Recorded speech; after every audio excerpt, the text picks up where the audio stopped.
Ba-da-ba-ba-ba. Ba-da-ba-ba. All right. Promoter 101. Promoter 101. Promoter 101. Promoter 101. Promoter 101. Promoter 101. Promoter 101. Promoter 101. Promoter 101. Hey, this is Brandon Frankel from Paradigm Talent Agency, and you're at Promoter 101. I'm Dan Steinberg. This is Promoter 101, episode 24.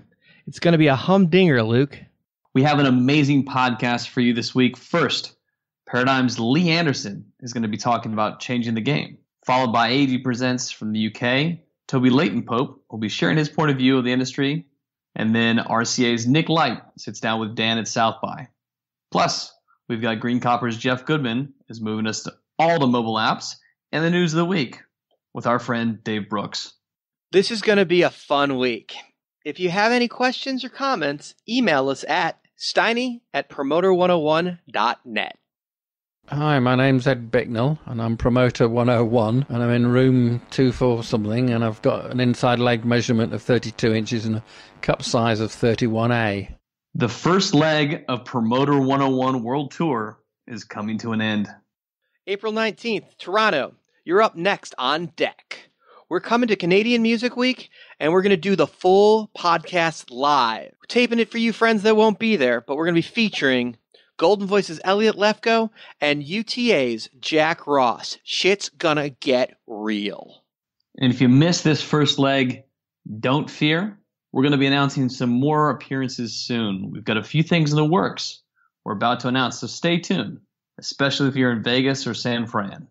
Hey, it's Elliot Lefko, promoter from Golden Voice in Los Angeles, and I'll be talking to Dan, Promoter 101 from Canadian Music Week on April 19th.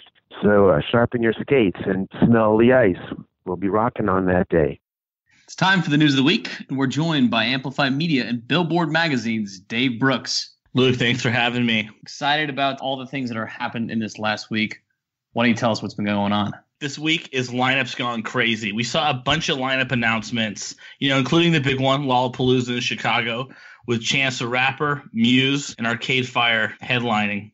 And then we also had FYF Fest drop, which is the other LA festival by Golden Voice. And a lot of artists on there. Two super cool ones. I liked Missy Elliott and A Tribe Called Quest. And not too far from that, Nick Adler is also hosting the Arroyo Seco Festival through Golden Voice. And he announced a little earlier in the month, Tom Petty and Mumford & Sons will be headlining. So lots of cool lineups. But I will say, I think the one that seeming to drive everybody nuts is Kaboo, that 3-year-old festival down in San Diego, which honestly to me has one of the most random lineup announcements I've ever seen. The top of the lineup isn't that crazy. Tom Petty, Chili Peppers, Muse, Pink.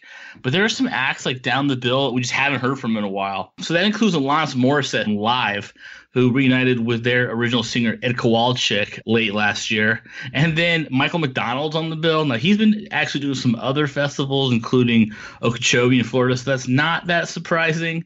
But the lineup also has T-Pain, Toad the Wet Sprocket, Smash Mouth, and DJ Diesel, which in case you're not a huge DJ Diesel fan, I will tell you that is the stage name for NBA All-Star Shaquille O'Neal.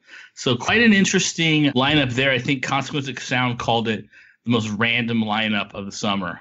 I'm excited for Shaq. Roger LeBlanc, hats off for you for fucking booking Shaq. I think it's really cool that it's not the same shit that's playing every other fucking festival. A little bit of the old and classic, a little bit of the new. Man, I think it's ironic that they booked Alanis Morissette, and I like live. I think Roger really knows his audience. Kaboo is not one of those festivals that caters to the young, outgoing festival crowd. It's a older, more adult, more extinguished crowd.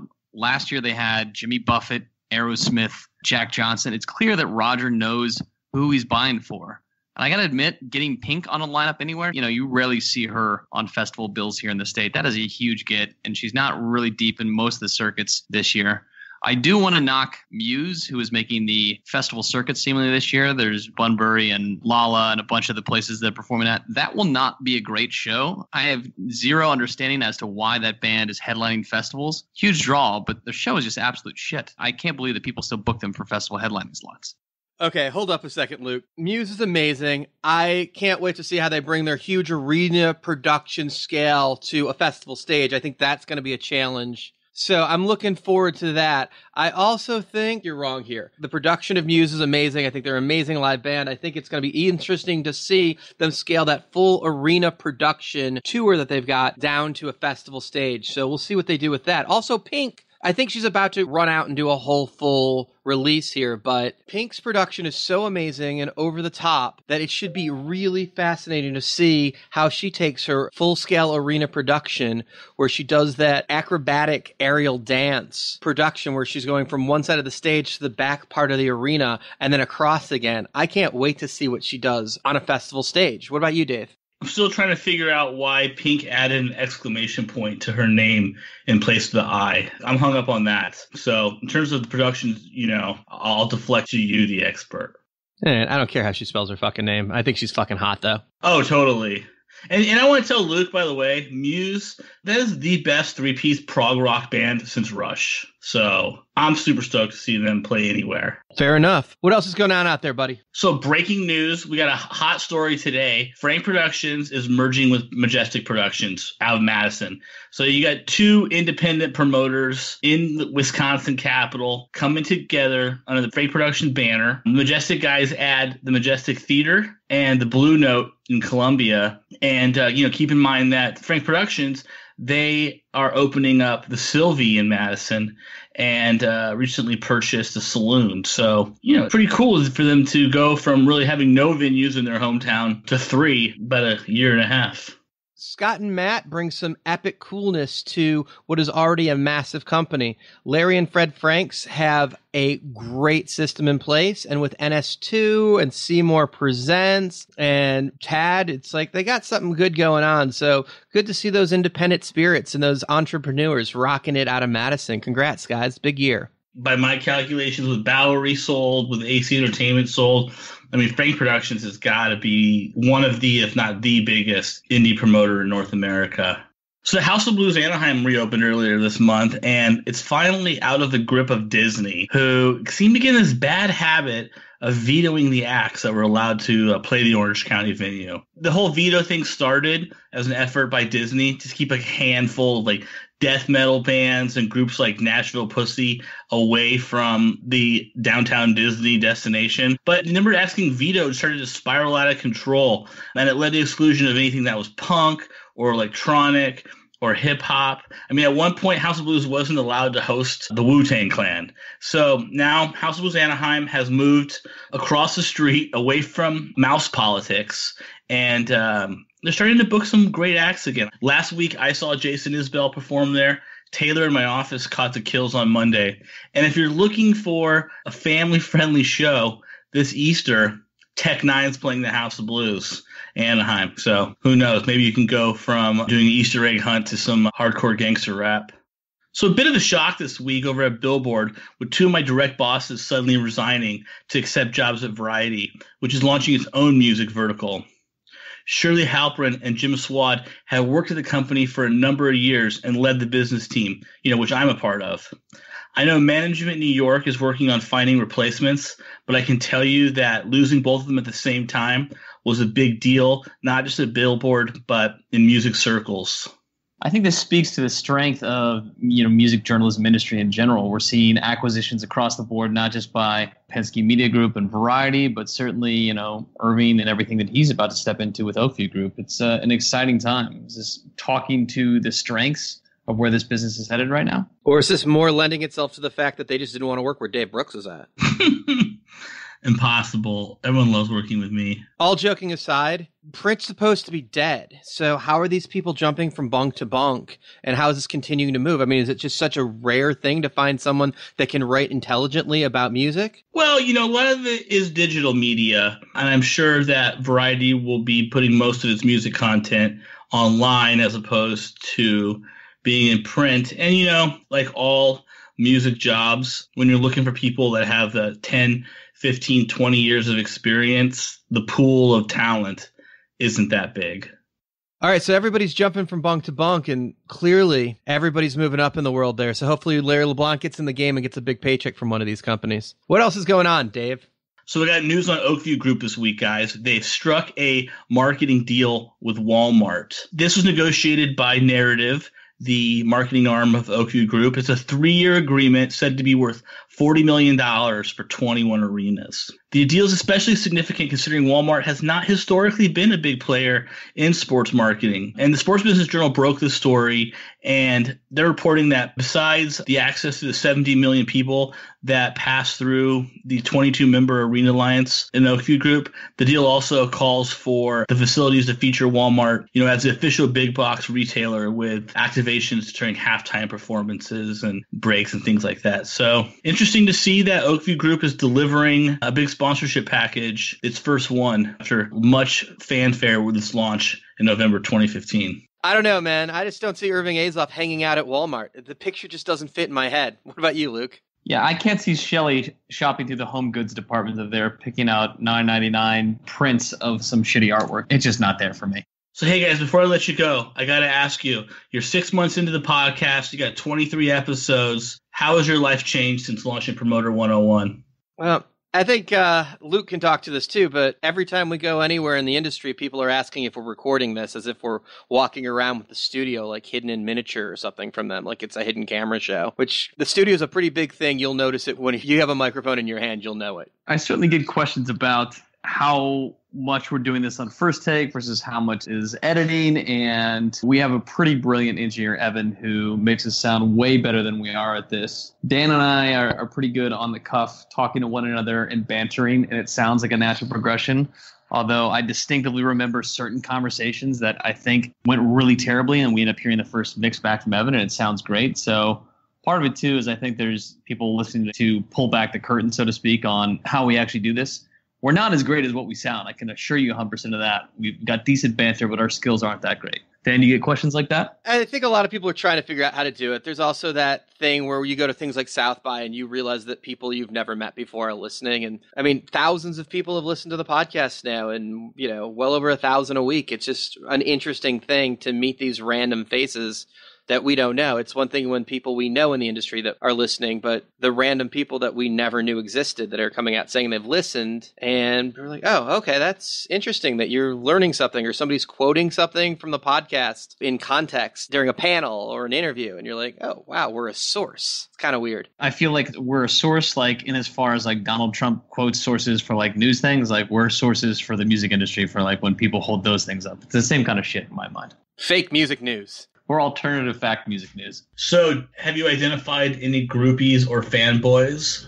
Actually, there's been some of that, ironically, like people that want to do the podcast, they're like super into it or want to hang out. And you're just like, I don't know if what there is to talk about. Like, that's the one thing. It's like you do the podcast, there's got to be a story there. And the career has got to be deep enough to have a conversation. Like, you do this and you've done this and you've done this. And if you've been in the business for 6 months and you haven't done any of it, it's not an interesting interview. How much time do you spend preparing for your interviews? I think it depends by and large on who we're interviewing.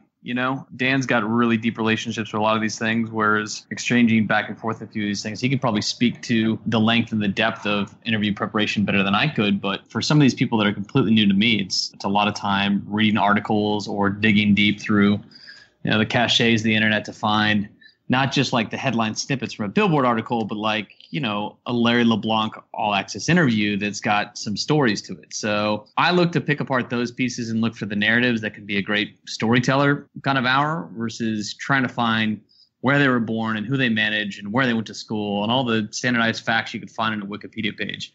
We really want to dig for the things that add narrative to an interview where it's not just so cut and dry, plain and boring about the state of the music business. So for me, it really depends on who we're interviewing. If it's Steve Martin, who I have a relationship with, and I've had the experience of interviewing him several times before, for something like the interview coming up next week, I didn't have to spend a ton of time. I just kind of took my notes from the old interviews and updated to his current position and what he's up to currently. And I wanted to lead him into some current stories of things that I know are going on.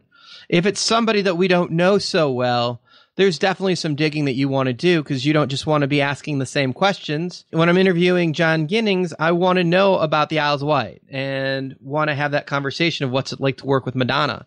And if I didn't know that he worked with Iggy Pop, I'm leaving something on the table that's really interesting.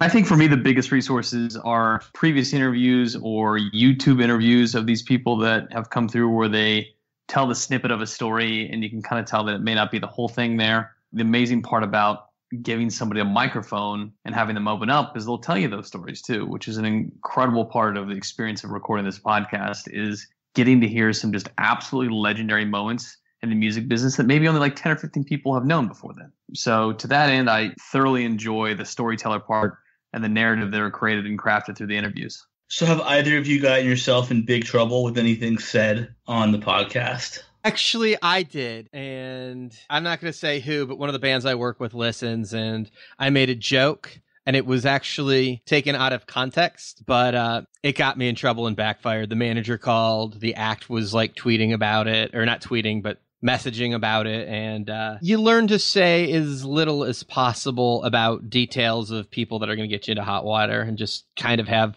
a general comment of who it is and what it is and try not to like point fingers at anyone in particular. I have a tendency to definitely run my mouth on this thing and have to catch myself mid-sentence saying, we got to cut that kind of thing. So I think the first couple episodes that were on, I definitely was a little bit more free-flowing and have kind of settled into a comfortability of what I want to be saying and how I want to say it, but I still do a fair bit of, when Dan and I will be recording this thing, we got to cut that. It's something that you want to be free-flowing and conversational, but at the same time, the minute you open up your mouth and want to stick the words back in, when you're recording like this, you have the opportunity to do so. So I often exercise that right. There's also a fact where you don't want to exaggerate. Like if you're in a bar telling a story, you might add some exciting tidbits to make it more exciting, as people tend to do.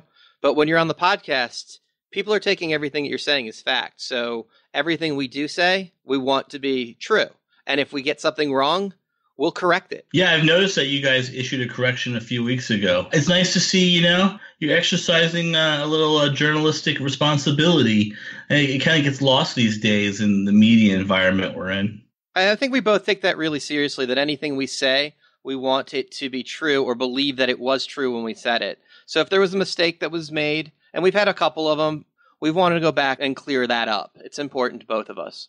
So before I let you go, I'm just curious, which app do you think most people listen to your podcast on? I can tell you my app is Stitcher. I love that podcast app. What do you think most people are using to listen to Promoter 101? SoundCloud by far is the biggest app that's being used. I think it's not necessarily a podcast audience that's using a Stitcher or some sort of podcast network where you're consuming other podcasts, or even the Apple Store for that matter. People really want ease of use, and SoundCloud you can load up straight away in your phone, running through your mobile browser and stream it straight from there. You don't need to download anything. You don't need to subscribe to anything. There's no login. It's a really simple way to reach people. So I think that convenience factor has a great deal to do with why people choose that platform versus a podcast network like Stitcher. Although I do love Stitcher. And iPhone Core is our best RSS, which is iTunes. Stitcher's up there too in the top 5, but we're seeing a lot of that. But Stage Fright's getting used, Overcast's getting used, Stitcher, iTunes. That's it for the news of the week. We want to thank Dave Brooks from Amplify Magazine and Billboard for joining us this week. You can follow Dave at Real Dave Brooks on Twitter. Dave, thanks so much for the time this week. Anytime, guys. Dawn Holiday, currently Hardly Strictly Bluegrass and Persist and Resist. Formerly General Manager, President of Big Billy Incorporated, which was Slim's and the Great American Music Hall for 30 years. And I'm on Promoter 101. Let's catch up on Dan's Promoter 101 tweets from the past week. This seemed to be an extremely busy week for you online, Steiny. Yep, we got at it. When someone wants to resettle a show 6 months after the date played out. Man, we did the show in October, and suddenly a co-promoter called to resettle everything. Man, I get that errors happen and everything, but can we just say that 30 days after the show, the shit's settled? It's dead. It's gone. Forget about it. Is that fair? I don't know who the co-promoter was, but if they're not doing enough volume to go back and recheck a settlement from 6 months ago, if they have that kind of time on their hands, what are they really reaching for? I mean, Was this a big thing? It wasn't a big deal. It was $1,000, but it was a corporate audit of the show, which is how they found it. And I get it. They're a big corporation. The shows were great. We made money and we weren't trying to get away with anything. It was their error. But at the end of the day, it was like the whole run grossed a lot of money. We did good business together. And I usually won't come back to resettle a show after the fact in either direction, because at the end of the year, it cancels each other out. And you just look like an idiot saying, oh, we fucked this up, or, oh, sorry, it went up. There was more money in costs. Can we get some of your bonus back, band? Or, oh, I screwed up. I forgot about this $12. It's like nobody wants to hear about you. If it was a $10,000 error in an artist's favor that I would have caught, like, yeah, of course I would have said, oh, it turns out there wasn't tax on that date. That was my fault. We owe you this. It's an incredible amount of money. Yeah, okay. When a competing promoter asks for a copy of my offer so he doesn't have to take the time to build the offer himself from scratch, hashtag no copying, hashtag do your own work. This one was annoying. It was a show that we built the offer on. We were told we were getting the date, and then we found out we lost to the other person because they outbid us. Only to find out they never submitted. They wanted my offer. Hashtag I'm annoyed. Where is this town of walk-up I keep hearing about? Yeah, people keep telling me they're in a walk-up town. Man, is it really a walk-up town, or is it about the artist? I never understand this concept. When you sell 31 tickets for a club show and the tour manager tells you it was actually the biggest date of the run. Yeah, I kind of laughed my ass off on this one. That was great. We're your best date. Cool. That's pretty brutal. Yeah. When someone brags about their shady business practices, unaware, all they're really telling you is they can't be trusted. Yeah, I always find it weird when somebody are willing to tell you that they fucked other people over, as if it's just not a glimpse into the, and soon, I'm going to fuck you over if you give me the opportunity. This one can't be possibly about me. When a manager shocks you by actually taking your advice. No, Luke, we know it's not about you. You don't take my advice. Just kidding. This wasn't about you. This was another manager, and I was truly, truly shocked that he actually took my advice to stay off the road for a while. And he routed a 2018 tour instead of 2017, as I begged him to do. Stoked. That does it for Promoter 101 tweets. Be sure to follow Dan on Twitter at The Jew. This is Joe Escalante from the Vandals, and you're listening to Promoter 101. This week's feature interview is Paradigm's Lee Anderson, joining us to talk about how the game is changing. Promoter 101 in South by Southwest in the suite. We've got Lee Anderson joining us. Thanks for giving us some of your South by, Lee. How you doing? It's good to see you, dude. You too, bud. So you do a whole different world of music than my old ass has any knowledge of. You are the king electronic, and people love it. Like from Skrillex on down, you were in that space early. I have been. And it's funny, misconception, actually. To be honest, I probably do about a third of my business in the electronic space right now. Agent of all things talented at this point. But it was funny when I got into the electronic space, I didn't necessarily come from it. In fact, when I took a job at AM Only, a decade ago, I really didn't know a lot about the space. I had been a promoter for 7 years. I had a company called Mixed Bag Productions. I was doing shows in about 15 markets in the Northeast. A lot of Jamtronic kind of stuff. As a concert promoter? Yeah. And I was based in Burlington, Vermont, where I'd gone to school. I got an internship at Nectar's. I worked with Alex Crothers at Higher Ground interning. And I started promoting shows. And I realized I wasn't going to be able to make a living doing shows in small Burlington, Vermont. So I started to sort of expand. We basically invented the Disco Biscuit After Party, was kind of, got us in the mix as promoters. What we saw basically was a bunch of these sort of Jamtronic kids who went to shows in traditional AEG or Live Nation rooms. They ended and they all wanted to party. So we went and we did after parties. And, it started with incentivizing members of the Disco Biscuits with a little cash and some booze or whatnot to announce the shows, turned into like a bigger business and a partnership with that band, and worked closely with Hank Sachs at the time doing it. From there, I started I broke Bass Nectar in the Northeast, did all those shows and a ton of other stuff sort of in between. At the time was like trying to get a job at an agency. Truth be told, my dream was to work at Monterey Peninsula, but I couldn't get an interview. I bought a lot of shows off Madison House, couldn't get an interview. And this guy, Alex Chaikin, who's now an agent in APA, was working at AM Only, and he was like, man, like this electronic thing's going to go. You should come work here. So did an interview, I got a job, and I moved to New York a decade ago. And I came in, technically as an assistant, but I was doing a bit more than that right away. It was probably one of the faster promotions sort of to an agent. It was all hands on deck at that point, though, right? Yeah, what I saw really was like, a world that was about to blow up. It was a big subculture and a tight-knit group, but they weren't really exposed to like traditional touring. And I'd come up learning from what I think is the best model in the live business, which is the world of the jam band, right? So I applied that to a number of artists and started to grow them. Like if you look at the history of Skrillex or Zed, I built those like probably the Dead built, right? Or like Fish built. A lot of fan engagement, multi-night stands, creative underplays, side projects, and I started taking these DJs out and like, we're playing Madison, Wisconsin on a Tuesday and Boulder, Colorado on a Monday and stuff. Where traditionally in that space, it was a lot of like European artists that came in and their tours, quote unquote, were kind of like 2 weekends, right? And that was it. And they flew around and I started to pour them like bands and put them on buses and bring crews and carry production and all of that stuff. Make a Tuesday viable. Yeah, so it's kind of like right place at the right time, a little bit of luck, a lot of hard work, and then, sort of experience in other spaces as a promoter, other worlds that I applied to what I was doing with these electronic artists. And, I was able to achieve and still do, a lot of success off of it. I was always like, because I didn't come from that space, I wasn't always like your traditional like dance music agent, right? Like I was one of the first people to kind of do live stuff. I signed Subtract, right? We shouldn't have gotten Subtract, but I did. And I was able to get him because he was electronic enough that it made sense, but I was kind of like had some different ideas. And then off of Subtract, I got Disclosure, and off of that Rudimental, and then Annie Mac. And then I started to build, a greater business for myself and profile in the UK, right? And then that sort of led me into getting some live things. And I knew the hip hop world really well, so I started to get some hip hop stuff. I mean, really kind of developed my roster, the past 5 years out of just your traditional DJ. And obviously as we did the deal with Paradigm, that opened a lot of doors for me. Never felt like I couldn't sign those things, but it was always like, yes, we're a dance agency, but let me tell you about me, right?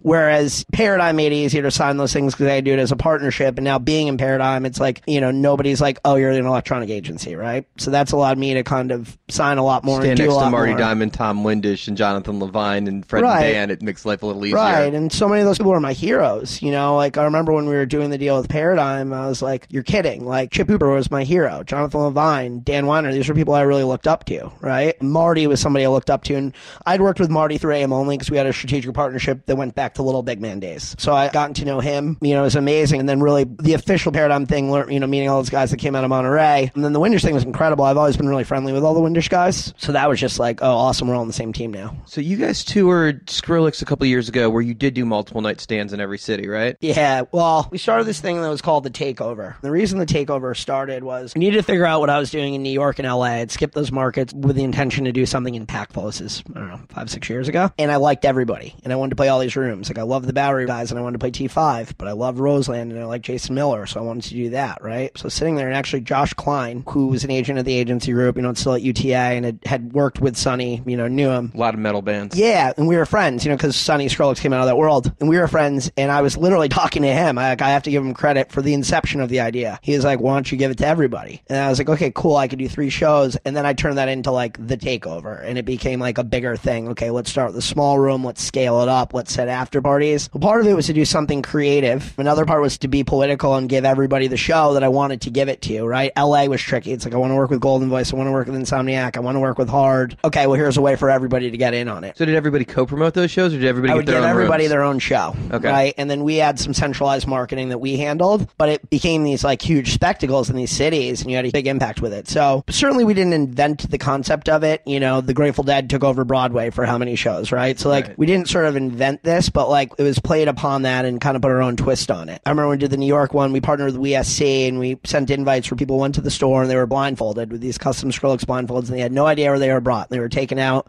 and they were in a club that they didn't know where it was. And we had contortionists and human candles and, midgets, and it was crazy. And it was like Lear Cohen and Tory Burch there standing next to like some skater kid. It was like wild. So it's always unique. And then we brought those back. We did one in San Francisco. That was pretty incredible. We went up, we did like 30,000 tickets in like a day.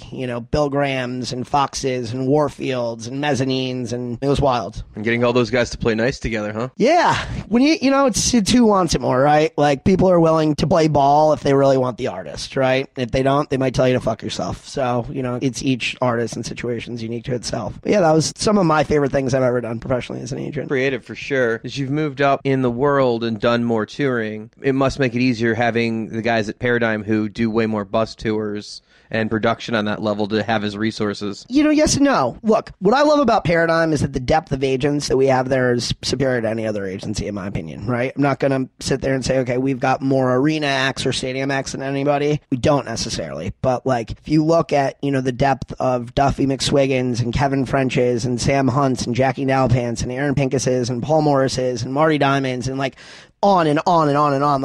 We have a ton of really solid experienced agents. And, hopefully I bring some things to the table too that I think maybe they'll pick my brain on or I'm able to go to them. I don't know that I learned necessarily how to do a lot of things I hadn't done before there, but definitely there's an environment of asking each other questions and sharing info a lot, which is great. I try to take advantage of. Seems like it's a great incubator that's going on, and you add people like Brandon Frankel to the mix, and you got cool things going on. Brandon's awesome. It's look, we're trying to be the agency of the future. Fundamentally we work a little bit different than a bigger agency. Most are in a territorial system. We're not. So that's different. And that's different in how you pay for service departments and how people earn and all that kind of stuff, right? Well, it's while we are a larger talent agency, we don't ever look at what's CAA doing better than us that we're not doing, or WME? We kind of look at what we are and how we can be better. So there's a ton of emphasis on branding, and things like that. We have a great content finance department, right? And that's sort of where things are going. It's an artist has an idea. Let's find somebody to finance that idea. Let's create the content and then help you sell it. Maybe you sell it to Adidas. Maybe you sell it to Netflix. Maybe you sell it to HBO, right? We're there to support our artists in every way without just saying hey, you want to go act in a movie? We can do that for you, right? And we do that. Some of the crossover people are great with that. We have a guy, Scott Melrose, who's fantastic and has gotten a lot of people acting roles. But for us, it sort of feels like musicians want different things, and that's where we're trying to build stuff up, right? And I think we do a really great job at servicing everybody with those things, and I think we'll continue to get better. So you're easily a target in the industry as far as when you're an outspoken member of the community and people come to you for the quotes or for the panels or you're out of all the agents. Promoter 101 podcast. Well, yeah, great. But of your generation, you're one of the bigger minds that's out front right now. Thank you. You've handled that in a really fun way because you're very playful about your public perception. And you're outgoing, but you don't hide and you're very playful with it. You're very active on social media and, you're a dad now. Yeah. It's all of these changes as you've become a bigger agent. How has that affected how you've developed your business? Man, I'm me, right? You either love it or you hate it. And I think more people love it than hate it. At least I hope. I'm the same way I would be if I was a mailman, right? I have my personality and that's what it is. We work in an clearly industry. an entrepreneur, though. you got a drive that just goes. I work really, really hard. I think you have to. It keeps me up at night thinking that maybe somebody's working harder, right? I work my ass off, but I try to have fun with it. I think anybody who's working in this industry, it turns out to be a lot more work, right, than maybe you expected. And there's maybe some unpleasant things that come along with it. Sacrifices you have to make in your personal life to succeed in this one. But we all got into it to have fun, right? And to create really, especially on the live side, to create fun experiences. I was a concert goer that thought I could put together some really good events that might be more fun for other concert goers. So I did that. And then I liked the business and I wanted to take less of a risk, but still work in the live side. So I became an agent. But at the core of it, I got into it because I liked music and having fun and doing fun things. So you got to have fun and be playful with the job to an extent. There's always time to be serious and professional. And I am that when it's those times. But you got to have fun and do your thing. I think becoming a father really makes you focused. Scooter Braun, I was talking to him, I was working with him on his client, and he had just had a kid. And he told me this, I remember it, and I was, telling him, I'm about to have a kid. He's like, you're going to find out you're laser focused because you're going to get as much stuff done, but you don't just have all the time to get it done. You've got windows to get it done because you have other windows to take care of what's more important, your family, and nurture those relationships. So I do find that to ring true, and I think about it a lot, him saying this to me, because it's I feel like I'm more of a machine and working harder than I've ever worked, but I don't feel like I'm always working like I used to. I have mornings that are time with my son and my wife. And on Wednesday nights, I take my wife to dinner. On the weekends, unless I'm traveling, that's family time. But the rest of the time, Mondays, Tuesdays, Thursday nights, I will email until I can't keep my eyes open. I will cover as many shows as I can. I will go meet with anybody who wants to meet that I can do business with.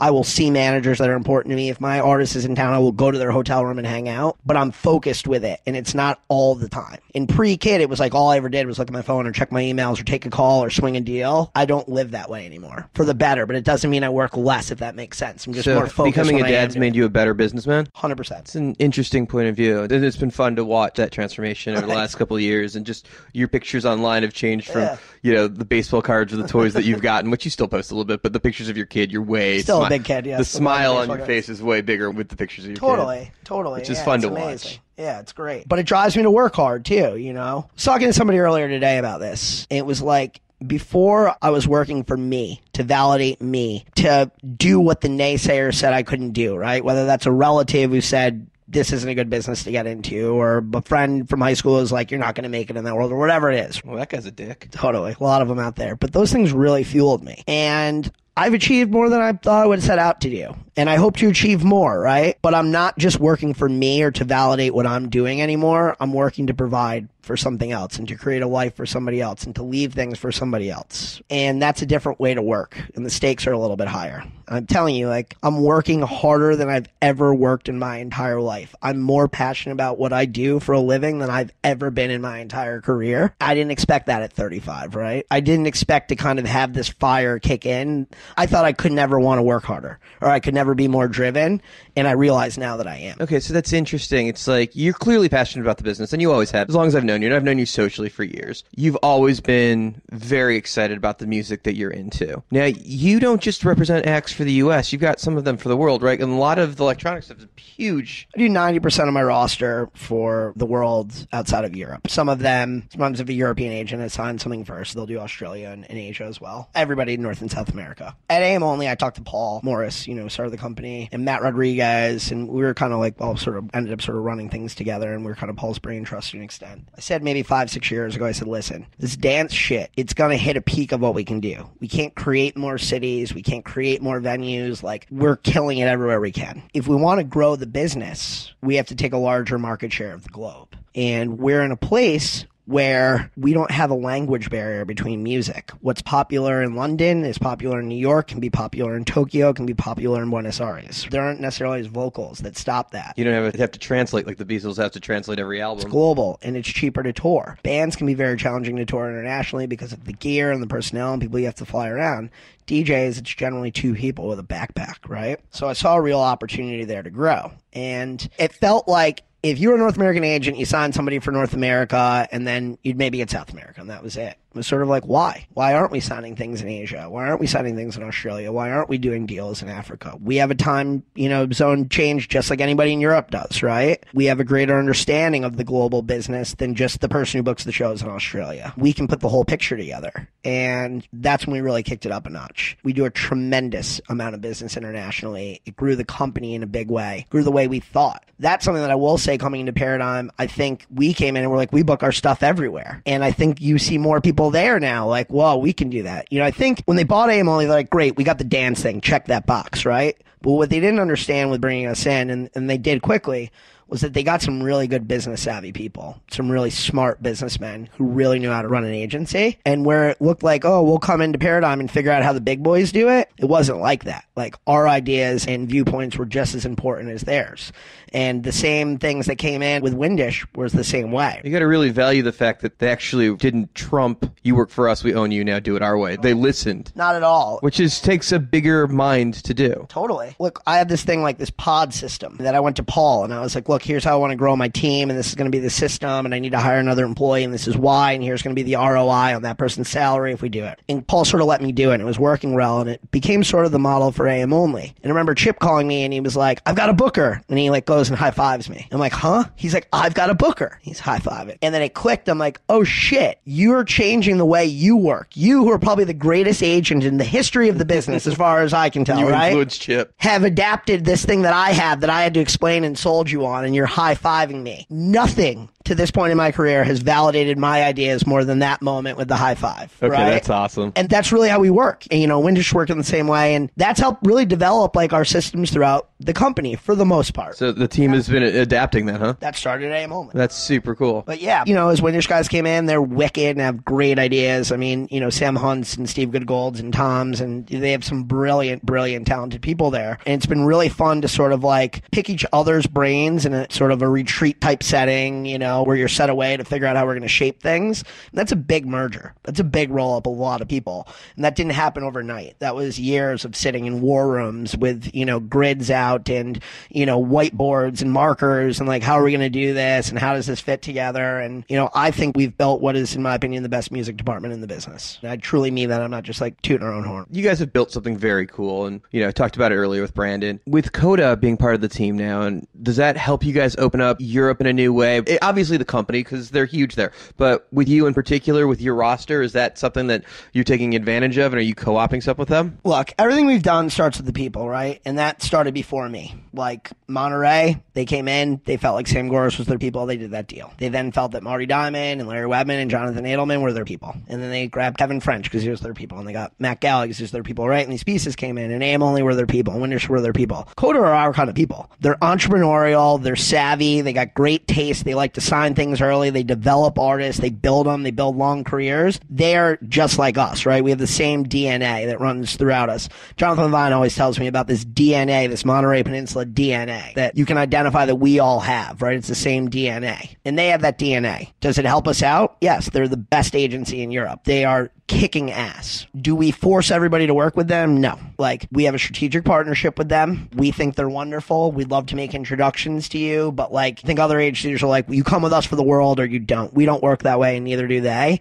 But I think we share 300 plus acts together across the world, maybe 400 plus. I have to look at the exact number. It's a lot. And some of those have been global signings, but a lot of those were just, we have similar taste and we're the same kind of people, and we've naturally ended up with the same clients. It's become really easy as we work together. We're on the same systems and back ends, and you can come and present a global plan to a manager where it's not like, okay, here's what I need in America and this is what they need in Europe, and we can bring that together on them. But yeah, I think that partnership will continue to flourish, and I hope one day we do end up all being, maybe the same name or something. When you're dealing with your acts that are playing internationally and they're traveling with backpacks, and it's what usually the tech video guy and the actual talent. Yeah. When you're dealing with the world, is the production up to the same level as it is in the States? Well, obviously Europe When you say the world, yeah. But I'm talking about South America. Is it going to be more challenging? Yes and no. Depends what it is. Depends what the resources are in places. I'm talking about the second tier, third tier world. Yeah. I'm not, obviously, is a you're going to Skrillex London, show in they've Los got Angeles your gonna, video screen. Yeah, is a Skrillex show in Los Angeles going to look the same way it does in Ho Chi Minh City in Vietnam? No, it's not. It's going to look different. Sometimes you want to bring your show in and present it, and you get it as close as possible and pay those costs.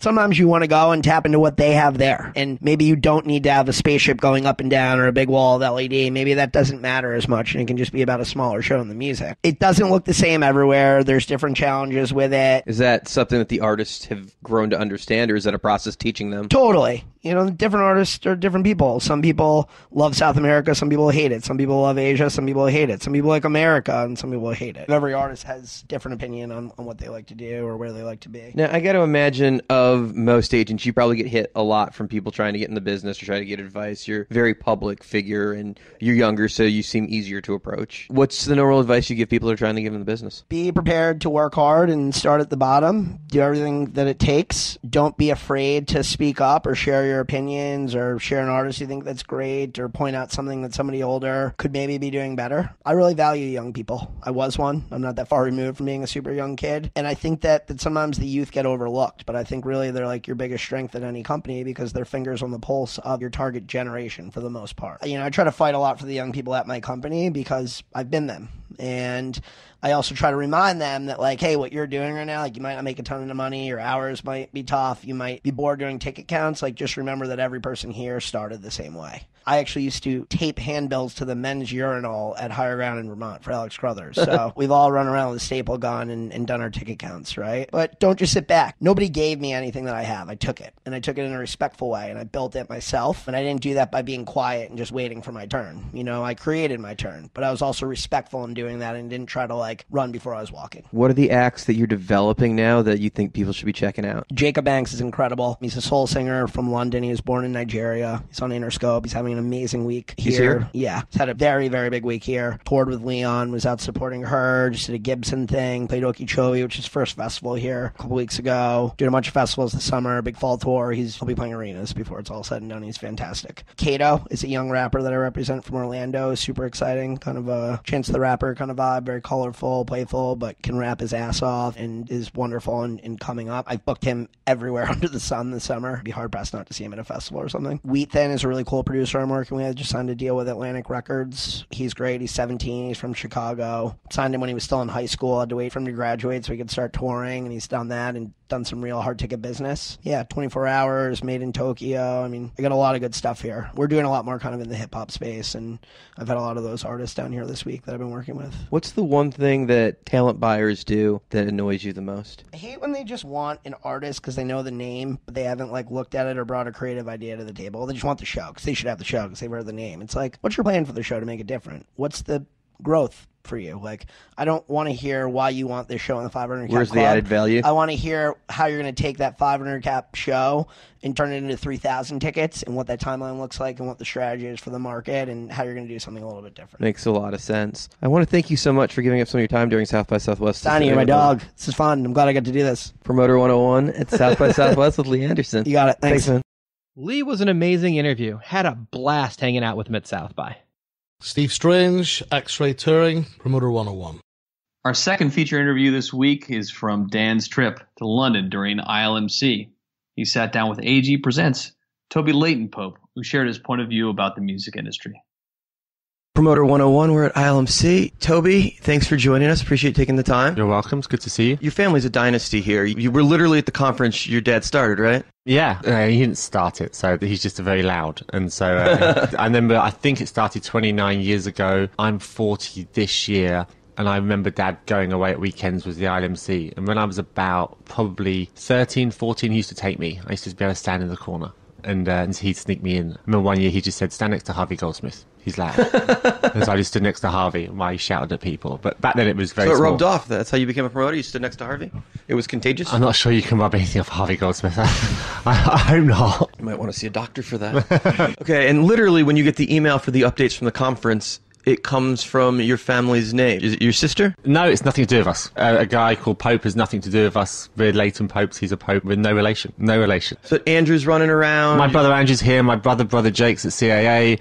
My dad's having a bit of a strop and he's not here, but you'll find him at the Baglioni Hotel across the road holding court. So he's having fun. He had a big dinner last night. And I so saw it's my all brother. in the family. Yeah, we get around. We try not to be in the same room, same place. You know, it's that kind of royal family Superman thing. You know? Yeah, if there's like a bomb or something, you know, you don't want to be together. You know, we fly separately, that kind of thing. Okay, so let's talk about tonight. Country to Country starts tonight, right? Yeah, very exciting. It's great. So we're thrilled that you guys are now importing our greatest music resource because it tops the charts in the States, and it's nice that you guys finally figured out it exists. Yeah, I mean, for me, I've been promoting now for almost 16, 17 years, and I've been promoting country acts for that long. There's always been a thirst for it. You know, Garth Brooks came years and years ago, and it was a big deal here, bizarrely. No one saw it coming. So, I mean, that'd be like the country Elvis at that point. Yeah, right? yeah, and weirdly, you know, back in the day, my dad was Martina McBride's agent, you know, and she meant nothing here, but she still came. Bruce Allen was her manager, and so Bruce always toured Europe with all of his acts.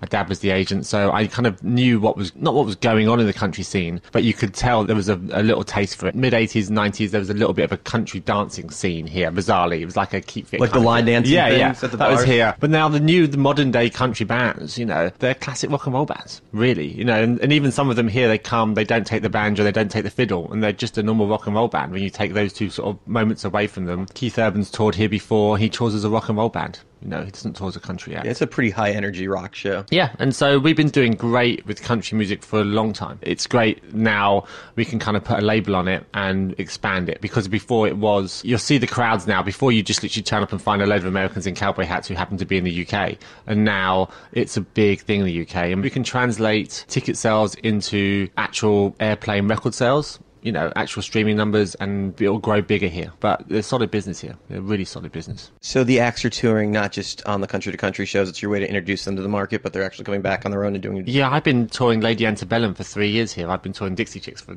10 years here. We've been touring lots of bands. Casey Musgrave's been 3 times here. And not on a country-to-country level. She came in, did her own show. We've sold out the Royal Albert Hall with her. We've got big plans at the end of the year with her. There's some big stuff coming through that hasn't gone through the country-to-country. We've had a really good touring circuit here. Now country-country, I think, has put a stamp on it, and it is a leverage to bring other bands in. I did Zach Brown. We did 11,000 tickets at Wembley Arena last time he played here. And so Not a bad day. It was a great day. It was fun. I was interviewing Jay Marciano not too long ago, and he mentioned when they first started this and pitching the agents, they learned that they were having trouble confirming dates with some acts because they didn't have passports yet. Some of those acts had never left the country. Yeah.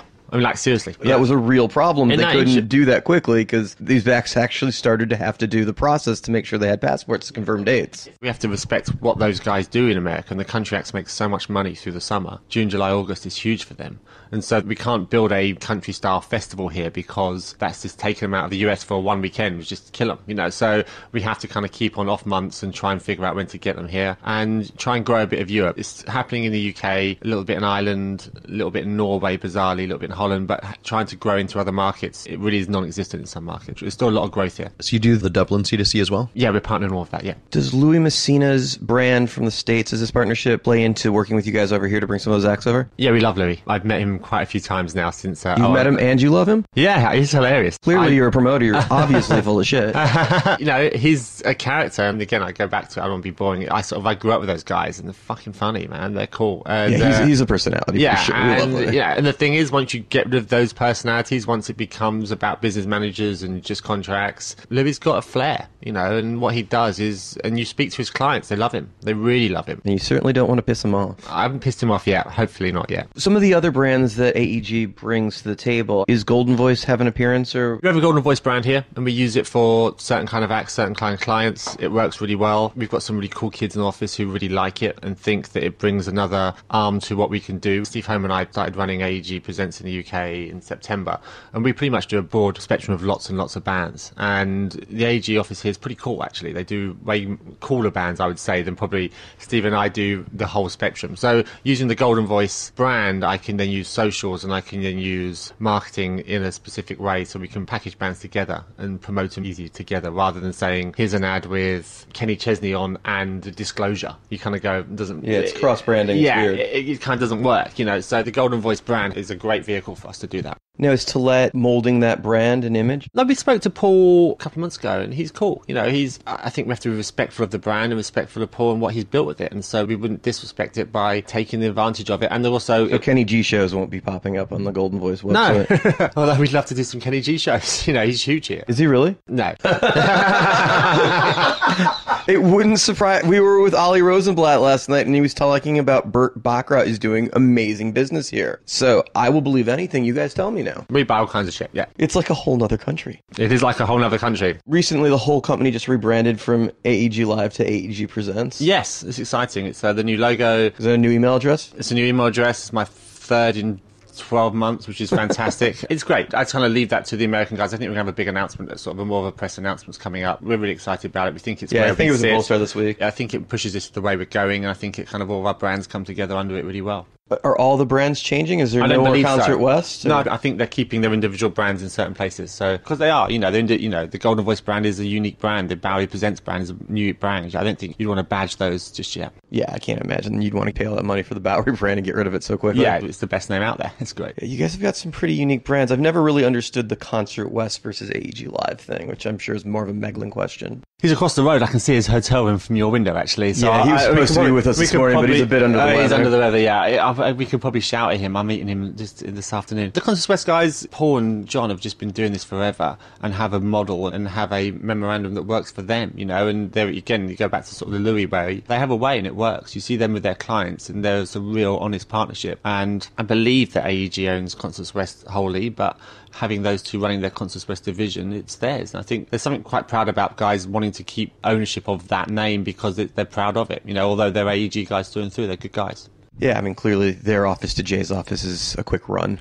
Yeah. Or just find Meglan smoking in the car park. If you want to pick up a meeting with Meglan, just stand in the car park for 20 minutes. We'll bum a cigarette off you. That's awesome. So with all of the promoters you have here, and that's the one thing me and Jason have been picking up while we were here this week, is you guys have more promoters in this market proper than any market I've ever really... Like, New York doesn't touch you guys. Denver doesn't touch you guys. I think, I've travelled the world. I think this is probably the most competitive market in the world. I think the one that comes close is Australia. A lot of guys out there, a lot of good guys out there. They know what they're doing. It's a big market. They probably come close. But it was a stranglehold. There's some independence coming through, which always happens. But UK is tough. You know, there's 4 or 5 great promoting companies out there who have 3 or 4 great promoters in each company. And sometimes when you lose a match, you kind of go... Yeah, that guy knows what he's doing. He's not going to drop the ball on that. You know, he's like there's some good guys out there. I think the point of difference... You're nicer when you lose a show than I am. Win another one. But you've got to be about point of difference. You know, and the thing about the UK is, as all the rooms are open, therefore I think in the US... there's less room for promoters because you just have one guy booking one room or one guy booking 2 rooms. So therefore, in the UK, as it's an open room, you can have 10 promoters booking that one room. And so you actually look at the volume of shows we do here. I know we don't have sports, but I think the O2 is the busiest arena in the world. I think Manchester Arena is second. I think Paris is third. Again, we don't have sports, but we have content, and you have lots of promoters constantly trying to push content in there, trying to build, trying to think of different ways how to fill the venue. And it's, as I say, it's not one guy booking it. It comes from more creative moments. And you look at the O2's what they have at the O2. They have a kids' choir thing that does 3 nights there. It's a school choir thing. And then the next night you do 3 nights of Metallica. You know, it's very varied. But if you're just one guy in one world booking that, I don't know if you can meet that many people or book that many shows. Yeah, it's a really unique model over here, but it seems to work. And obviously, it's an amazing music town in general, particularly London. I'm going to give you a hard time for being American. It's not just London. It's Manchester. It's Glasgow. It's Newcastle. It's... There's more than one city? There's more than one city. Yep. And they have... Does anybody know about McDonald's in each city, so you guys will be fine.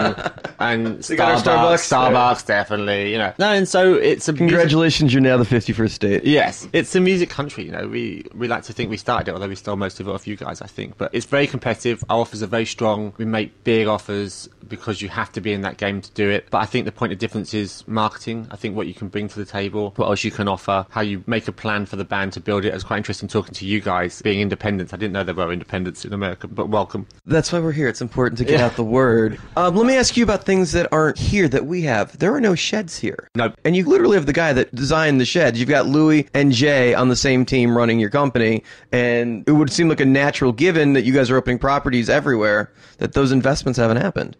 We have festivals. You know, I know you guys are getting festivals, are having more festivals now, but if you look at the format of... Thank you for those, by the way. Yeah. Well, the format of, last 10 years, 15 years, really the boom in America's festivals, EDM, it's like, we were kind of on this about 30 years ago, but you've caught up, which is good. And those festivals, it's kind of had that place of the sheds. We have stately homes, actual building infrastructure here. And this is the one thing that is kind of hard for you guys to get. It's small. We don't have a lot of space. And so when people say to me, what's your parking rebate on such and such venue? We don't have parking at any of our venues in London. There is no parking. What's a rebate? Yeah, exactly. There is no parking here. Nothing. Because there's no space. We can't go and build a beautiful 17,000 capacity shed in the middle of the country because we don't have the room, and also we don't have the weather. So you guys can book. I know you book sheds in certain states in America all the way from probably March until September because the weather's so good, or May till September. Here or May to June, depending on the market. Yeah, and you look at here and go, it can be beautiful in September, or it can be snowy. It's like it's just crappy weather,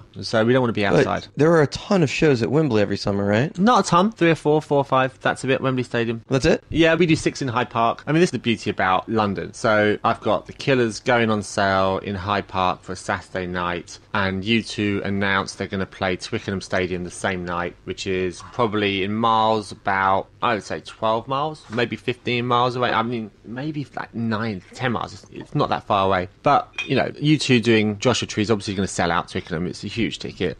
We've got the Killers going on sale in Hyde Park. Joshua Tree's gone on sale 2 weeks before. It's blown out. Adding a second night, that's blown out. But we know the market, and we know what the London can sustain. So we put the Killers on sale to 60,000 tickets in the first day. And so, and what you'll find is the Killers... Sorry, I just had to pick my off the ground. Wow. So Killers is sold out at 60,000 65,000 tickets. You two are probably doing 2 nights at Twickenham. I think you can do like 60,000 tickets there. So there's 120,000 tickets gone then. So we're the Saturday, they're the Friday, Saturday. On the Thursday, I've got Kings of Leon, who are doing huge business in Hyde Park. That's going to sell 55,000 tickets as well. And that's flying. And so the market can take it. And at the same time, you'll find if you look, there'll be something on at Brixton Academy or something on at Hammersmith. And they're both 5,000 capacity buildings too. It's a music town, and it sustains that. It really does.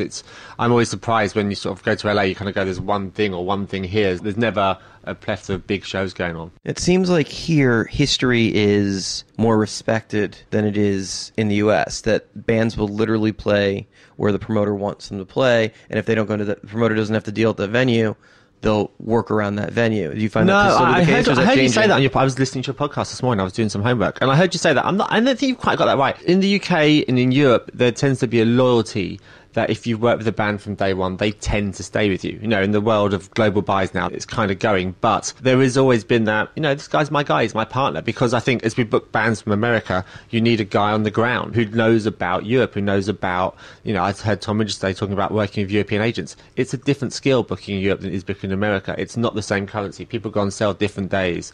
You know, I can phone up someone and say, hey, I put an arena on sale this morning, we sold 80%, looking good. You know, in Germany, they put an arena on sale, they say we sold 11%. They're like, this is fantastic, what a great day. And, you know, they don't compare with each other. So the artist tends to follow the promoter. As I say, there are no closed buildings in the UK, so there isn't like, oh, I haven't got that building, you have to come and play over here. And more, I think, when you have that long-term partnership, and I spoke about this with Jason Owens just there, I said, you know, once you have that long-term partnership with someone, you want to do everything right for the band so they can grow in the right direction. So sometimes you go, you know what, playing that festival that isn't an AEG festival might be the right moment for you today, or playing on that bill, on that show there with another promoter might be the right moment. So when we come back and we keep our plan together, we can then build the band to where we want to go.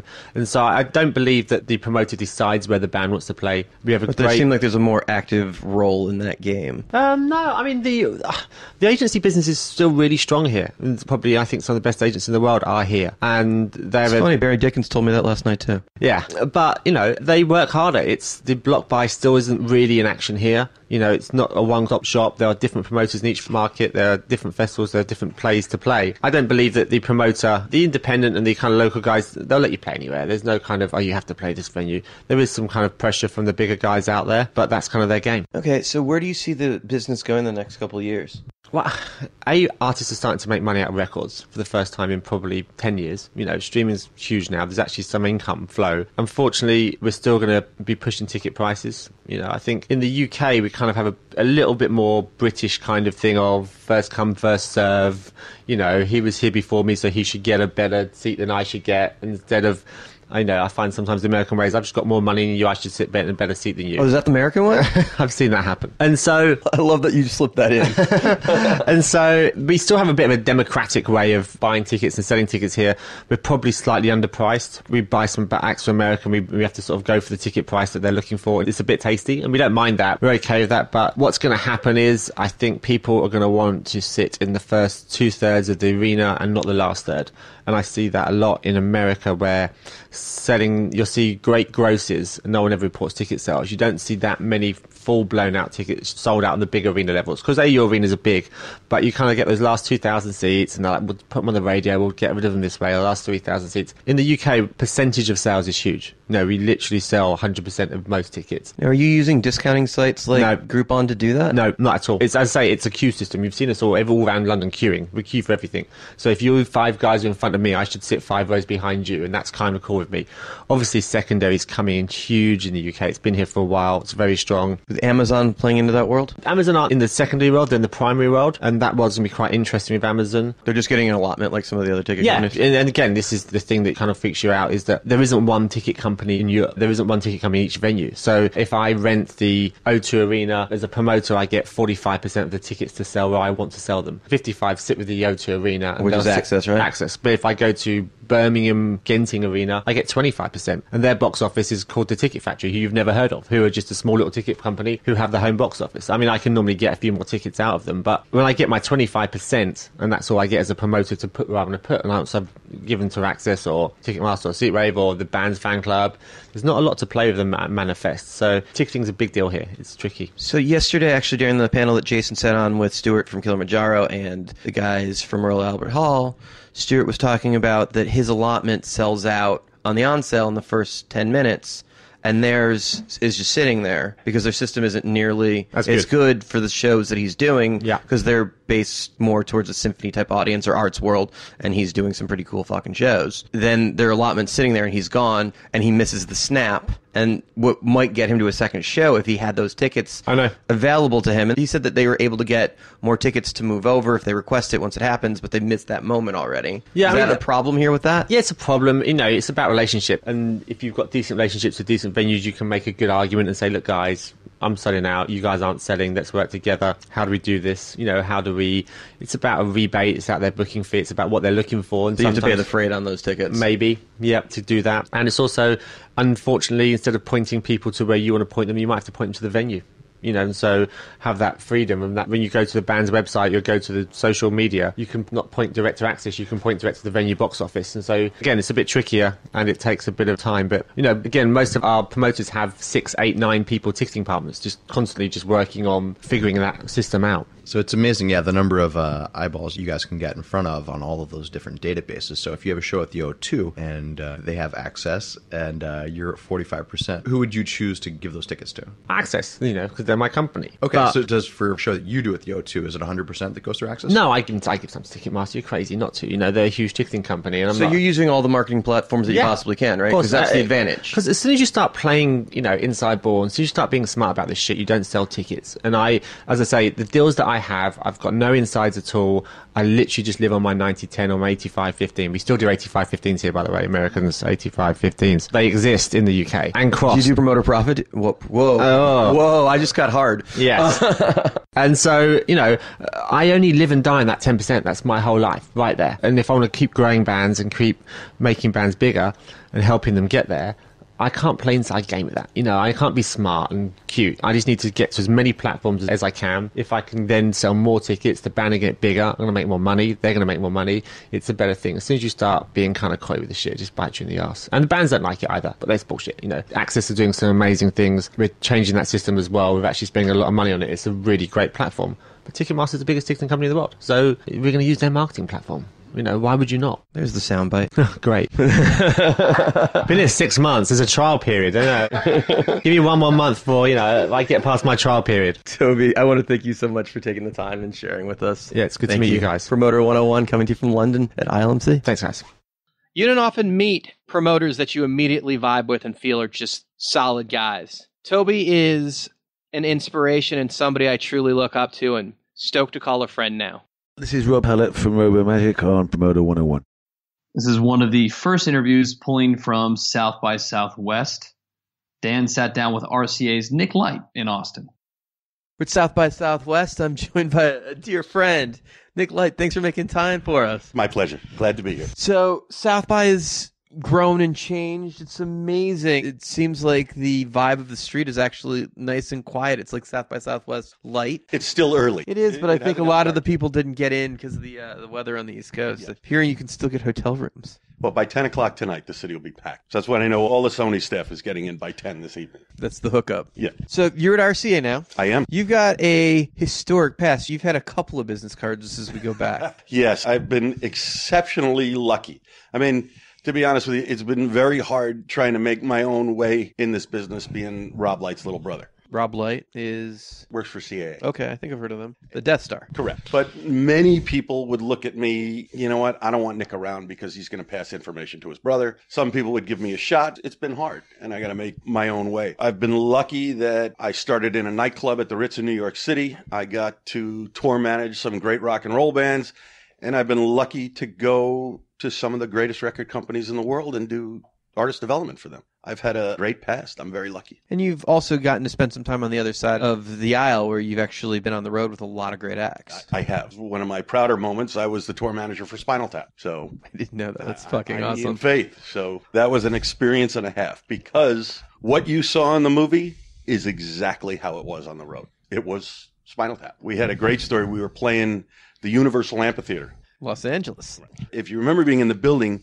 along each side of the wall at the amphitheater, There was a staircase, but it was like a 6-foot landing, then a step, 6-foot landing. The drummer for Spinal Tap is running down those stairs, trips and breaks his leg. In the middle of a show? During soundcheck. But no joke, he actually tripped and broke his leg. But because it was Spinal Tap, when I called for an ambulance, nobody believed it was legit. They left him sitting there for over an hour. So, busted ankle. It was an interesting experience, I will give you that. Did you guys play the show that night? We did. How'd you pull that off? He played with a broken ankle. It was his left foot. So just left the hi-hat closed and got through the show and took him to the hospital afterwards. That's fucking punk rock right there. I have to say, it's been an amazing, amazing ride. For me, starting at the Ritz in New York City as a stagehand, that was spectacular. I mean, we got to do some of the greatest shows in the world. I came out to California. I worked for Brian Murphy at Avalon Attractions, pulling cable for the Amnesty International Tour. Hauling 4 miles of cable and pulled it back out of the arena. I got to go to Mercury Records. I started working with Bon Jovi in that camp there. From Mercury, I got recruited to MCA Records, working for Abby Konowich, heading up the touring department there. From MCA, I was brought over into Irving Azoff's camp. From Irving, I went to Warner Brothers and ran that department for 10 years. From Warner, I went to Columbia, which lasted 8 whole months. That was exciting. And then from Columbia, back out on the road, and now here I am at RCA Records. Checkered past, as we can see. RCA, the home of the little dog. The Nipper Dog. That little dog, I guess back in the 70s, they did a promotion where they made a 36-inch high plastic Nipper Dog, which they gave to all the record stores. It was a sales promo item. Now, to get one, they're about $3,000 on eBay. We have 3 of them in the office, and they're highly sought after. $9,000 worth of fucking other things that you could have been doing. Plastic dog. Yeah. That dog won't hunt. He's sitting in my office with a water dish in front of him. All right, so the label thing is an interesting thing, and I think that the more we talk about it, the less people understand. And I think it's because there's less and less label industry. Mm-hmm. I mean, when we started, the conferences were literally filled with all of our friends from the labels. Correct. And now they barely show up because there's no budget for that. And on top of that, there's way less of you guys. It's a changing environment right now. So Harlan Fry was on the podcast a couple weeks ago, was giving us his view of the world from Atlantic's desk, which apparently they're having the best year ever. I think the entire industry is changing. There's opportunities and there are artists to be broken. I mean, we're having a great year. What's selling for you guys right now? We've got a young artist, Khalid, who is spectacular. We've got a new artist, Muna, which is doing great. We've got Tinashe, which is doing outstanding. Justin Timberlake, Pink. You know, it's a good run for us right now. Justin has never failed to break the charts whenever he's decided to put something out. And his opening of the award show last week, that was the Grammys, right? Yeah. He kind of killed that. Came out of nowhere. Always. It's an amazing thing. It's a genuine entertainer. It is show business. And as is Pink, she's probably got the most outgoing, high-energy live show anyone's ever seen. I remember her giving me 20 minutes of people think I lip sync. I want to see anybody else drop themselves from the top of a ceiling and then go from one pedestal to another pedestal 20 feet above the crowd while panning their ass off and still hitting the notes. It's just like, it was the most impressive thing ever. She sings, she dances, and then she becomes a human sprinkler over the audience. It's a good show. Yes, it is. Very good.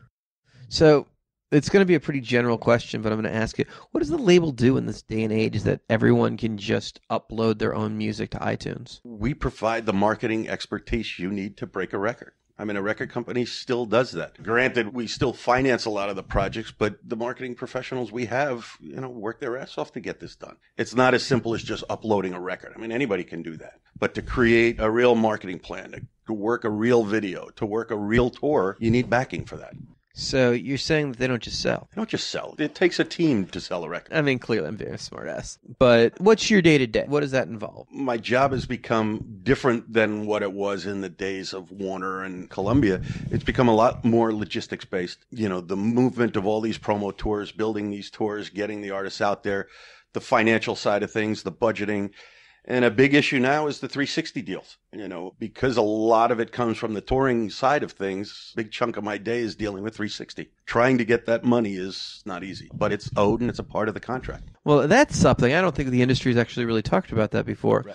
Now, everybody knows that the labels have moved to the 360 deal, and they've had to. And we've heard the tale from managers because they're the last one to get paid. But since the invention of the 360 deal, I don't know that a label has ever remarked about that publicly, that trying to collect from the artist could be a whole nother trick. It's a fine line. As I say all the time, I didn't make this deal. It's just my job as part of the record company to enforce this deal. You guys signed it. You agreed to it. It can be very unpopular because people say, well, why should the record company get anything? Well, you're looking at a record company that's investing $10, $15 million to develop an artist, and then they go off, they sell tours, merchandise, they sell tickets. The manager created this deal. The lawyer created this deal. As a record company, we're entitled to it. And I say that because to break an artist from zero to a substantial artist, to play a good-sized theater, 3,000 seats, it's a significant investment that the label puts up, $5, $10, $15 million. I don't think anybody would question the fact that you're entitled to money. If you cut the deal and everybody's agreed upon it, regardless of what deal you cut, it was the deal. Correct. And that's all that matters. The fact that you guys made the investment, you did the work, you got them there, you've entitled to that money is completely secondary. Right. Even if you hadn't done the work, the fact that you cut the deal and they agreed to it still means you're entitled to the money. Getting the money, on the other hand, is a different story. Yeah, I've got this vision of you as Vito Corleone coming to collect the money with your thugs. It's just like... You know, I will say that's the hardest part of my job because I don't want to ask anybody for money. It's difficult because most young touring acts, when they get the money, they need it to continue going. They need it to stay out on the road.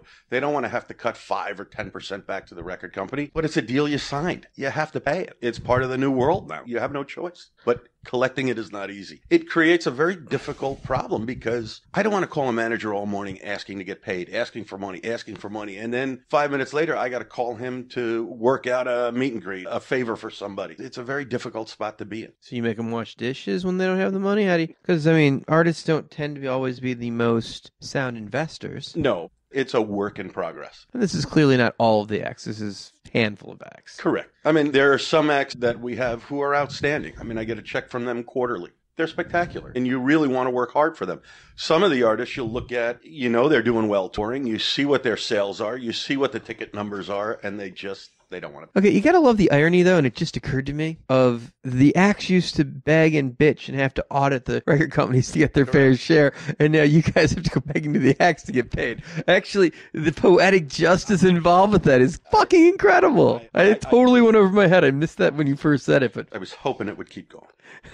Well, I'm not the sharpest tool in the shed. All right, so we're at South by. What acts are you guys here to, work? Jeez, we've got a bunch. We've got Khalid, we've got Alan Walker, A$AP Ferg, A$AP Mob, IOJ, Betty Who, Brighton Bowman, Colony House, Jane, Jimmy Eat World, Kesha, Khalid, Missio, Muna, Rob Stone, Scott, Tinashe, and T-Pain. Kesha, T-Pain, rolling big, and you've got Jimmy Eat World in the house. There you go. They played last night. It was a great show. Yeah, they're playing twice tonight, too, I think. Mm-hmm. As they're taking off. It's happening. Yeah, we've got a full RCA day planned for the Container Bar tomorrow, starting at noon, going till 7. So we'll be there all day with all RCA acts. Oh, it's awesome. So the concept that the label actually does more than just dump it on iTunes, which you can already do, contains actually marketing and putting a team behind it so people can hear you above the white noise. Look, I mean, you'll see now at a record company, I think 10 years ago we had a digital department made up of 4 people at Warner Brothers. Now it's probably 30 people. The label just doesn't dump it and hope and pray. There are a lot of people working hard to get this out there. They really are. Okay, now, brick and mortar's gone for the most part. Mm-hmm. I mean, you've got Target, you've got Walmart, you've got a couple specialty stores, and God forbid you've got Amoeba still in L.A., but there's not a whole lot of albums on the Hill still existing around the country, not a lot of wax tracks. It's going digital. Everything's digital. You know, I look at my son who's 9 years old. He is never going to know what it's like to walk into a record store. He's never going to know what it's like to even pick up a CD. Vinyl, forget it. Everything he has, he downloads. I mean, the frustration of just trying to get into a jewel case, like that first time when you bring it home, getting it out of the security packet. It's over. Like, he'll never have that. He'll never camp out for tickets. No. He'll never have that experience. It's going to be Dad and Uncle Rob. I want to see this. Okay, yeah, he's got quite the cheat sheet there. He's got it pretty good. So I'm just grateful at 9 going on 10, he finds going to a live show exciting. You know, he finds sitting through rehearsal for hours exciting. Watching a band actually play and get ready for a tour. To him, it's exciting because the live end is never going to change. It's never going away. I better hope so. Well, the consumption of music will change. I've said this to some people. To me, listening to music is personal. It's private. You'll listen in the car. You'll listen on headphones. A song will move your soul, and it's personal to you. But going to a concert, going to a big rock show with 4 or 5 of your buddies, it's a social thing. You can't recreate that at home. You can't recreate that in headphones. You got to be there. At 8 o'clock when the lights go down and that roar happens, that's a magical experience. You of all people know that.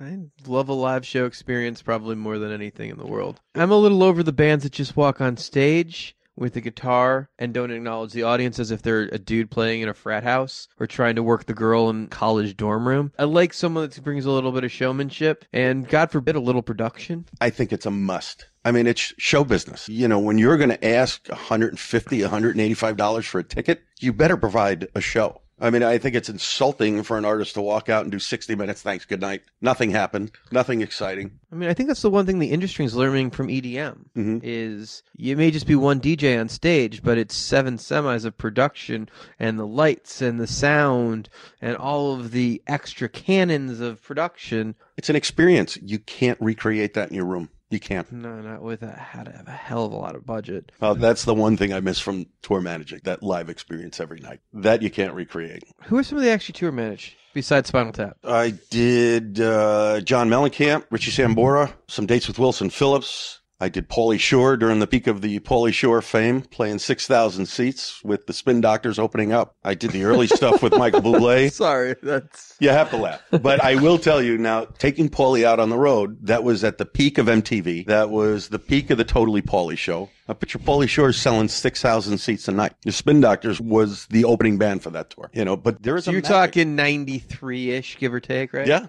Right when he was still in the VJ thing. You know, I was also the tour manager for Gerardo, Rico Suave. So from Rico Suave, we did the Club MTV tour. We did all of that. Every MTV pop act you can imagine. You ever miss the bus? Every day. Really? If you've spent time on a tour, it's a pretty magical experience. You grow and you bond with your people out there. I remember one time it hit me very clearly, and it was on a Pauly Shore tour. I was sitting in the passenger seat of the bus. It was a Tuesday afternoon, and the world is just rolling by. I'm getting paid for this. I'm getting paid a lot of money to do it. This is the greatest thing I've ever seen. When I was a kid, I was 26 years old. Pauly Shore tour. There's something awesome about that. It was. I mean, clearly he had movies that were rocking the box office right then. I mean, Correct. That was when Biodome was breaking huge, and Encino Man. It was like Son-in-Law, Encino Man, Biodome. That was that whole era. It was pretty trippy. I'd taken Pauly out. I got my SAG card because of that. I was Pauly's stunt double in the Son-in-Law, and I had a scene as the mud wrestling announcer in there. Really? So I'm in the Stuntman's Union and the Screen Actors Guild because of it. So a win. I think we're going to have to find that scene and put it up on... I have it for you. It's do you? Yeah. Can we put it up on the site? Sure you can. That'd be Absolutely. awesome. Very cool. It's horrible, but... So while you're here, is there anything you're excited to see that maybe isn't a RCA act? Yes, I will tell you. I was walking out of the hotel this morning, probably about 10:30, and there was a band literally across the street sound checking. It's a horn-paced band called Busty and the Bass. So much so that I went back at 2 o'clock to watch them play. And I went by myself, just a fan, a total civilian, and it really was a great joy to see a band that just made you feel good. No other motive, no other anything. Still love music. I do. When it's done well. You know, to me, a horn-based band is the greatest thing in the world. And I still get excited like a little kid. And I realize every day I am very lucky I get to do this for a living. Most people would give their right arm to be part of this business. And to be able to still do it, I'm very lucky. Well, I don't think there's a better place to stop than there. Thank you so much for My joining pleasure. us. Nick Light hanging out at South by Southwest. Thank you. My friend. It was great to hear some of Nick's stories. I particularly love when he talks about Pauly Shore. Right back to the days of getting it all started. Great guy, Nick. Hello, my name is Renatas Nachajus. I'm from Lithuania. My company is Falcon Club, Promoter 101. Copper Mountain's Jeff Goodman is moving us all to the mobile app world. A special treat at ILMC. Jeff Goodman's joining me in the suite. You have a phrase. The spirit of the deal. The spirit of the deal, that's it. It's actually a Bill Silva line. It's the spirit of the deal. And what it comes down to is this. It doesn't matter whether it's in writing or not. Based on the relationship, you know what you said, I know what you said. We live up to what we say to each other. No, I love that. It's the spirit of the deal. That's how you do business. And at the end of the day, if you can't follow the spirit of the deal, you shouldn't be in the industry. One of my favorite aspects of Promoter 101, the spirit of the deal. Tell us about the world of apps. Absolutely. So Greencopper, I've had the privilege to spread the word about Greencopper all over the world, where very, very smart, intelligent man named Gwinnell Lebotic, CEO, founder, no music business experience whatsoever. He has a PhD. And essentially, he saw a need with all of the festivals going on in Montreal, from the Jazz Fest to, Just for Laughs. And it was actually Pop Montreal, whereas the story goes, as he tells it, I think he knocked on their door and said, "You mind if I made you an app?" And they said, "We don't have any money." So that's okay. I just want to make it. And so basically that was his MVP. He made an app for Pop Montreal, then Montreal Jazz, and then slowly built a product that became Greencopper. And I was fortunate enough to be introduced to Gwen and be able to connect the world with his great technology. So we had a moment, the Osheaga pre-party in particular, you turned to me and said, "Have you downloaded the app? Are you going to the festival tomorrow?" There are things that you won't know are going on that you'll know because you'll get messages. And you'll be informed because you downloaded the app. All day long, I kept saying, I'm seeing 3 times as much out of this festival because Jeff told me this. Not many people do what I tell them to do, so I'm not used to this, but thank you. Hey, I don't go to a ton of festivals, but Osheaga is an amazing festival. Unreal. Now, there were another 30 push notices that I ignored, that there were things going on, and you can't be everywhere at once at a festival. Yeah, and on that point, actually, a lot of our investment right now is on push notification and using what we know about the user so the promoter can then target the notification to the right person. So you're going to get data-centric on who's getting what notice. Exactly. That's definitely a lot of what we're focusing on, whether it's geolocation, whether we know what kind of artists you've liked, you've put in your agenda, but to create different segmentations that allow